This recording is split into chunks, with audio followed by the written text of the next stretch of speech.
नमस्कार दोस्तों, स्वागत है आपको अपने चैनल एग्जाम हैप्पी में। दोस्तों, मैं आज आपको भारतीय इतिहास के अंतर्गत यहाँ पे जो है भारतीय बंगाल के नवाब का क्रम याद रखने का ट्रिक्स बताऊंगा कि जो बंगाल में नवाब का आए वो किस क्रम से आए, कौन फर्स्ट रहे, कौन अंतिम तक रहे, कौन कौन से नवाब हुए, इसकी ट्रिक्स मैं आपको इस वीडियो में बताने वाला हूं।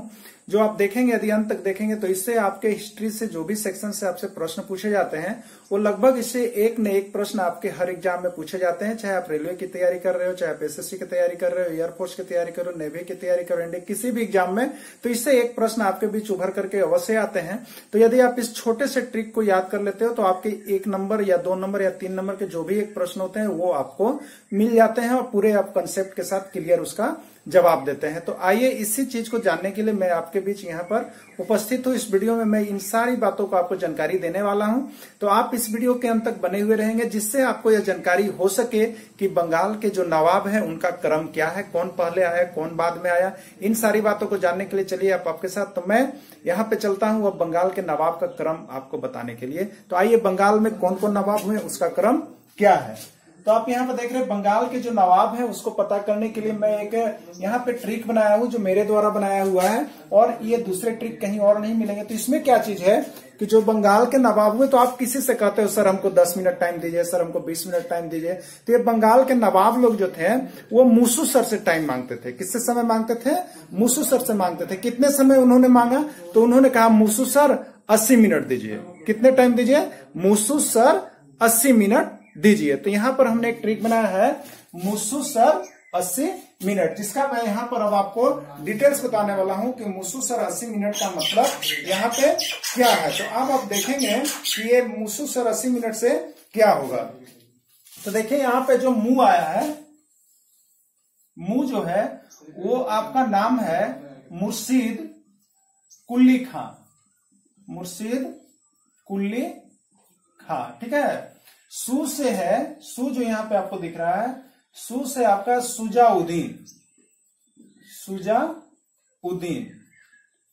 नेक्स्ट यहाँ पे जो है सर जो है सरफराज खां है। सर से आपका क्या है?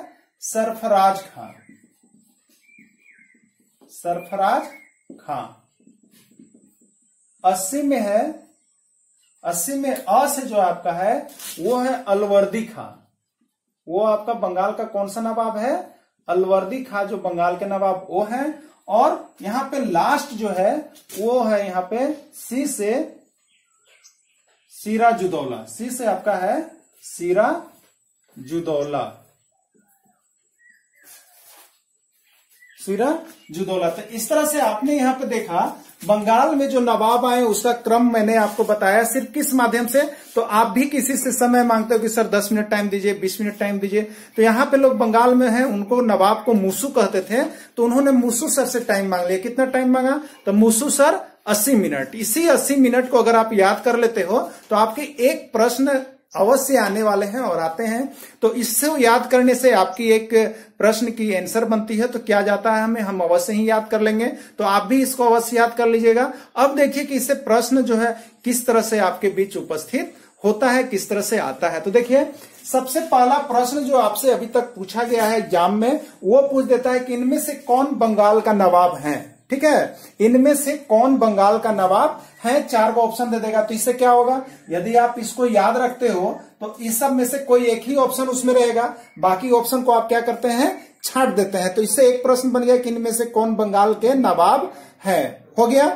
दूसरा का प्रश्न बनता है कि इसमें बंगाल के नवाब का क्रम कौन सा है। हिस्ट्री में आता है बंगाल के नवाब का क्रम कौन है। तो देखिए आपको हमने यहाँ पे क्रम में बताया है, तो आप क्रम को याद रखेंगे जिससे आपको एक प्रश्न बन जाएगा, 2 प्रश्न बने।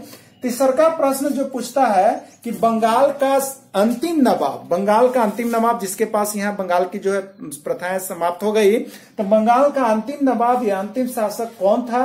तो आपको यहाँ पर अंतिम नवाब के रूप में बताना है, वो क्या बताना है, सिराजुदौला। कौन था आपका? सिराजुदौला ये था। तो इस तरह से आपको देखिए एक छोटा सा ट्रिक सर मूसू सर 80 मिनट से 3 प्रश्न 4 प्रश्न और भी इससे प्रश्न बन सकते हैं, आप बनाएंगे, कंप्लीट होते हैं जो आपके एग्जाम में आए हुए हैं। तो इस छोटे से ट्रिक से यदि आपके 3 प्रश्न बनती है जिसमें से एक प्रश्न आपका फिक्स कर दिया गया है और आता ही है तो क्या जाता है हमें याद करने में, अवश्य ही याद कर लेंगे। तो आप लोग भी इस प्रश्न को बनाने के लिए याद कर लेंगे। तो आपने इस तरह से अगर वीडियो अंत तक देखा तो वीडियो को देखने के लिए आपको बहुत बहुत धन्यवाद। यदि आप इस चैनल में नए हैं तो आप अपने चैनल को अवश्य सब्सक्राइब करेंगे, लाइक करेंगे, लाइक नहीं तो डिसलाइक या कमेंट अवश्य करेंगे। फिर मैं आपसे मिलूंगा नेक्स्ट वीडियो के साथ, तब तक के लिए जय हिंद, जय भारत।